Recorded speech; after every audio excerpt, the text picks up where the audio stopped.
Salut chers amis, bienvenue sur ma chaîne YouTube. Si tu es nouveau sur la chaîne, abonne-toi, partage la vidéo, likez et commentez. Alors, après le Burkina Faso depuis 2022, le Niger aussi vient de lancer la même chose, la mobilisation générale.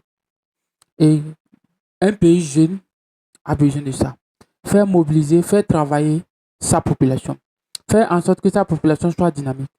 Et le président, le général Abdrahmane Tiani, a fait appel aux Nigériens d'être prêts pour la guerre, pour le développement, pour lutter contre l'insécurité du Niger. Et c'est une bonne chose, c'est un choix. Je pense que le Mali aussi doit faire les mêmes choses. Et les mêmes choses. Mais le problème du Mali, c'est ces gens.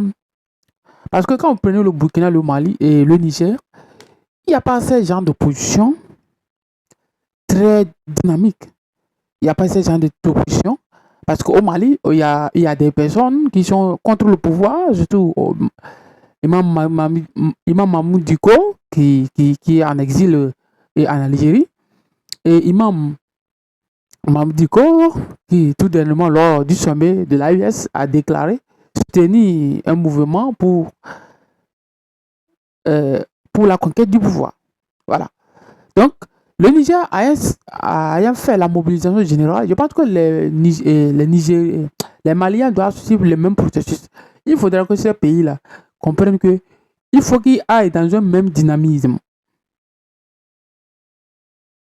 Ça dit que quoi? Tous les projets, que ce soit qui concernent le peuple, que ce soit les mêmes dynamiques.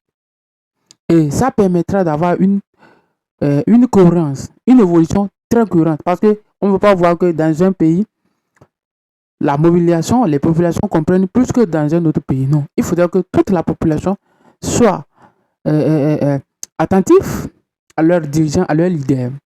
Et c'est ce qui le président, c'est pour cela que le président général Abdrahmane Tiani a décidé de lancer la mobilisation générale. Et la mobilisation générale au Niger va permettre, parce que le Niger au niveau de l'insécurité, bon, c'est pas tellement comme au niveau du Mali et du Burkina. Au niveau du Mali, ces gens-là, ils viennent d'où? Ils viennent probablement de la Mauritanie, de la Libye frontalier, je dis la Libye, oui, et comment on appelle-t-on? Surtout l'Algérie.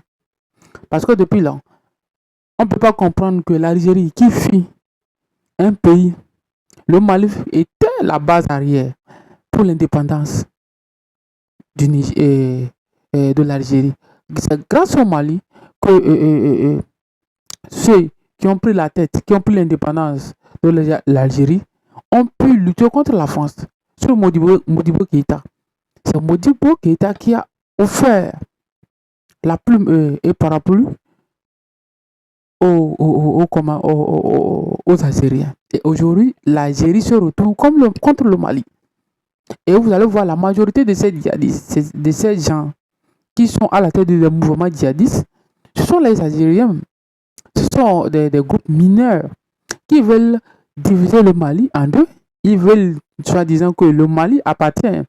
Ils veulent diviser le Mali en deux, soi-disant que le Mali n'est pas, comment on appelle-t-on, le pouvoir central malien n'est pas au top de pouvoir apporter son aide, comment on appelle-t-on, au nordiste.